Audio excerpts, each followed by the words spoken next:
Hey, it's amazing how much the corn has grown in a week. As I said, I was fishing. I'm going to go fishing in the morning simply because the days have been hot and it's been very, very humid. When it's 10 degrees more humid or 15 degrees more humid, it just makes for not fun being out. And of course you have to wear long sleeves unless you want to do become a human sacrifice to the mosquitoes and the deer fly and the stinging nettles and hogweed and just long grass in general. So try it in the morning. I don't think fish know. Big browns, they eat when they're hungry, so they don't say, okay, it's lunchtime, I don't eat at 12. They'll eat because they're hungry, they'll eat because they get mad, they'll eat because they're curious. So I always think that one of those times will happen when I'm out at any time, whether it's morning, noon, or evening. Things we do in order to get to the mainstream. This is all overflow from water that we've had the last week up until about 2 days ago. So I'm hoping that the water level is okay, or at least it's clear, and might have a shot at catching a fish. Fish with a worm. I'm going to fish with a light sinker. I'm going to cast out just before that dark spot, and we'll see who comes out, if anybody. Give out a little bit of line. Make sure it can go under in a nice gentle flow.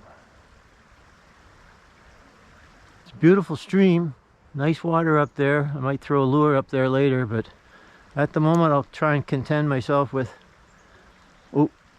probably a chub. Nice. You know, chub are all right. You catch chub, that's good. Big brown, see chub and go, okay, I might get some of that. You can see the line bobbing away. Okay, little chub. No big guys following it. It's quite all right. The bait upstream. Let it drift down, see what it brings. Such a beautiful morning, blue sky, no humidity yet. That's what I love. Makes fishing pleasant. Fishing is pleasant.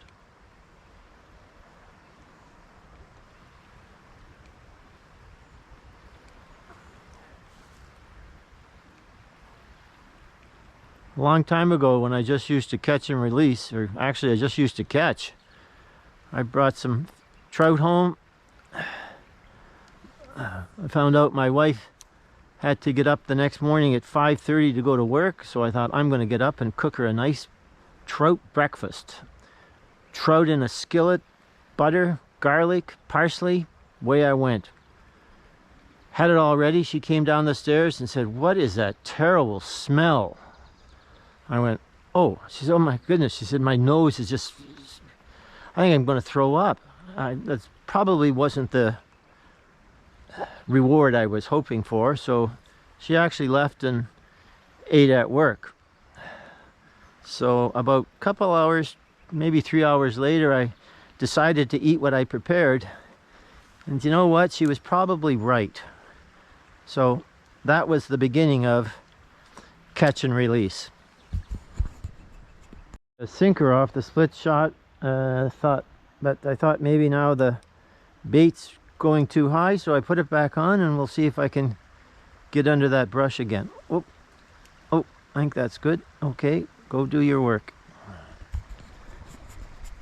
With 4-pound test, and I have a size 18 hook, and it's amazing what a size 18 hook will end up catching. So it's catching nothing today, but it's still a good hook. It's small, does the job. Change. I'm going to worm in a sinker, and I'm trying to fish underneath that on that brush, and I got a couple little nibbles. There's a nibble. You can see that pull, but I think it's chub. However, As I said, chub make food for bigger fish. I'm going to pull in.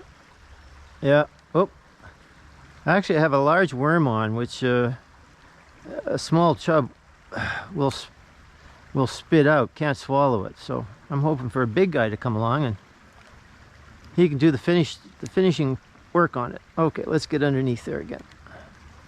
The next hole on the list of holes going up. We have one more really good one. Hey, they're all really good. But I just had to put some spray on as I was again becoming a human sacrifice to all the mosquitoes. My hands were taking a killing, so we'll see if we've got a brown in here. Dive Reds said there should be something there. It's a beauty hole. I think I'll go upstream up there and see what there is. This area right in front of me, all this green and the big ferns, it used to be underwater 2 months ago. The beaver caused such a lot of damage and water backed up, and this is all new. All new. See you in a minute. I thought there was something in my boot. I thought, well, it really hurts. And then I went to my right pocket where I usually keep my jackknife, and it wasn't there. So fortunately it was a jackknife and not an open blade, as I just spent the last 5 minutes trying to get my hand down my boot to get the knife. So the knife now has a different pocket for home till I go home and see whether I can sew it up. That last spot had nothing. Again, just beautiful water. That's how it is some days. You know, there's good fishing and there's great fishing. I was told that. Great fishing is when you actually catch something. Presently, we're at the good fishing stage, which is okay. I'm fishing with a chub tail, just putting up against the brush and letting it float. I have no sinker on it, no split shot. It's just as natural as a chub tail can be.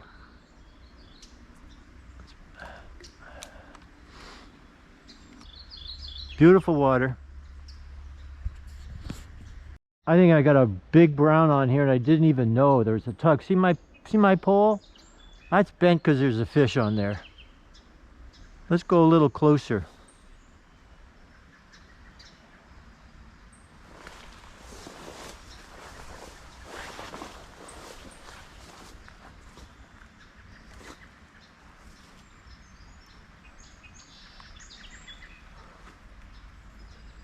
I think he's hooked. I can't see him.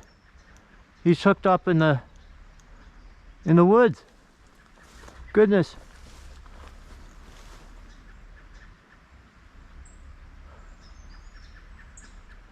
You can see the fish. The tip is bending, but I can't see the fish in the water. It's stuck. Isn't that terrible? Good for him. He's going to be off.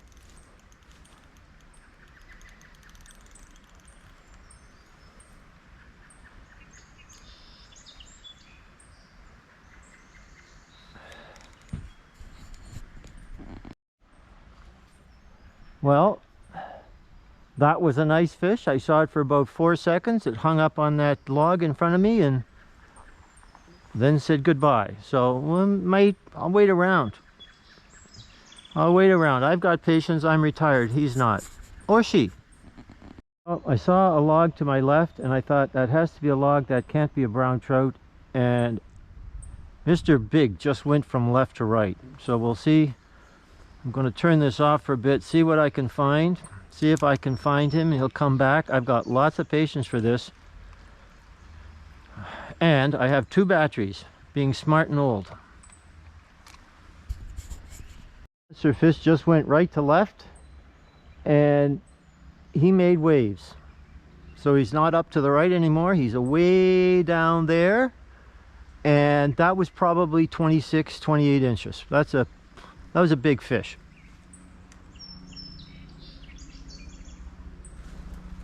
And I'm stuck up here again, it looks like. Yep. I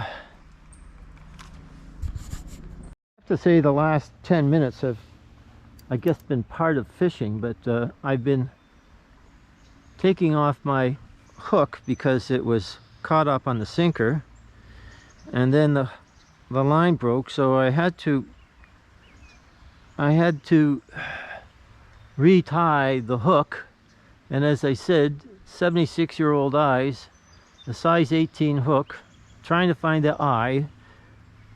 It was a struggle. However, I'm ready now. The good part about this is that I'm hoping that the fish has forgotten about me. I know where it is, and I'm going to put a little heavier Sigger on, and the worm that I have is quite active, and so I'm just going to put it in front of the hole, and if I have to wait 10 minutes, I wait. If I have to wait more, you won't be with me the whole time, but hopefully something good happens. We'll see. I can see off to the farther end, I saw some ripples, and a mama beaver is back, so she and the little one may wreck this whole thing anyway too. So anyway, off we go.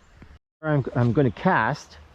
I have a friend who tells me, you know, you can't fish every hole, and this might be an answer, one of those holes, because of the junk around it. But anyway, I'm going to, maybe you might see the bait go out farther, and there's a nice hole up there, and semi-perfect. I'm just going to let it sit and see what happens.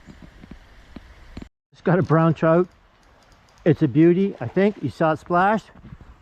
I gave up on the lure. I was going to change, and it just came darting out after. So I think I ticked it off. Remember I said it's hungry, it's ticked off, curious. This is a beauty. This is a beauty. Whether I land it or not, it's on. What a beauty.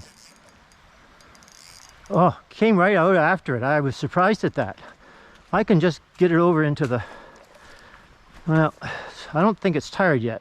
I want to get it into shallower water. Oh, I don't like it over there. Come on. Come on. Come on. Oh, nice fish, huh? Nice fish. No, no, come back, come back, come back, come back, come back, come back, come back, come back. Come back. I better concentrate on getting the fish and then worry about the pliers in a minute. Oh, beauty fish, beauty fish, beauty fish. All right, we're coming over here. We're going to do the scoop, I think, if I can. Gorgeous looking brown. Gorgeous looking brown. Let's scoop, let's scoop, let's scoop. Nope, not yet. Not yet, not yet. Not yet. Not yet. Not yet. Not yet.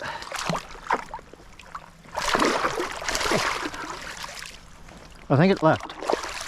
It's off. Ha! Ha! You won that one. That was a beauty fish. That was a dumb scoop, and I deserve it. What a gorgeous looking fish. I just got caught up on my GoPro. See you in another day.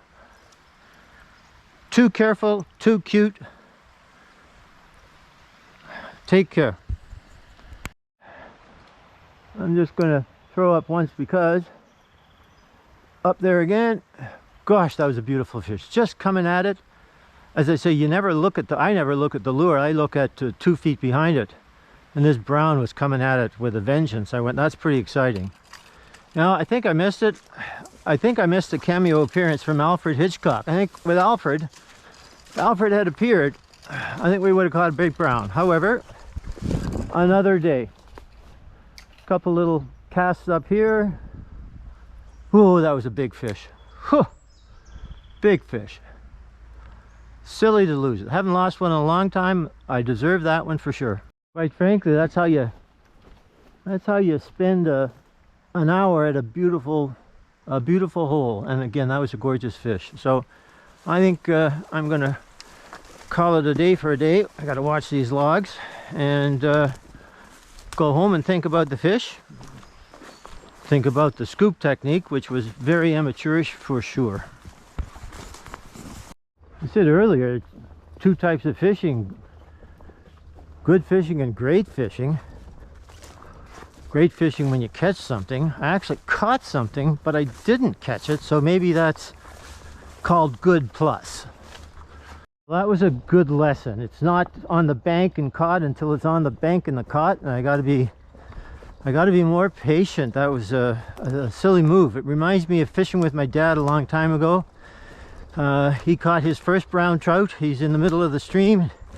He holds it up and it skips right off his hook back into the water. And I looked at him and I said, "What do you think, Dad?" He said, "You know, I should have known better." Well, that certainly goes for me, I'll tell you. He actually did catch another brown trout later on. Instead of catching and release, unbeknownst to him, I kept it, took it home. By then he was living in a retirement home. I asked the chef if I could prepare it for my father, and he said, "Absolutely, the kitchen's yours." I said, "Okay, I'll make it and you give it to him." So that worked out well. He brought the fish in front of my dad, put it down with some vegetables, potatoes, and my dad said, "You know, that looks an awful lot like the fish I caught today." And he said, "Sir, it is. Your son brought it in and cooked it." So then I showed up. He was so pleased. It's probably one of the happiest meals I've ever watched somebody eat. That was a real good time. However, I will be patient next time.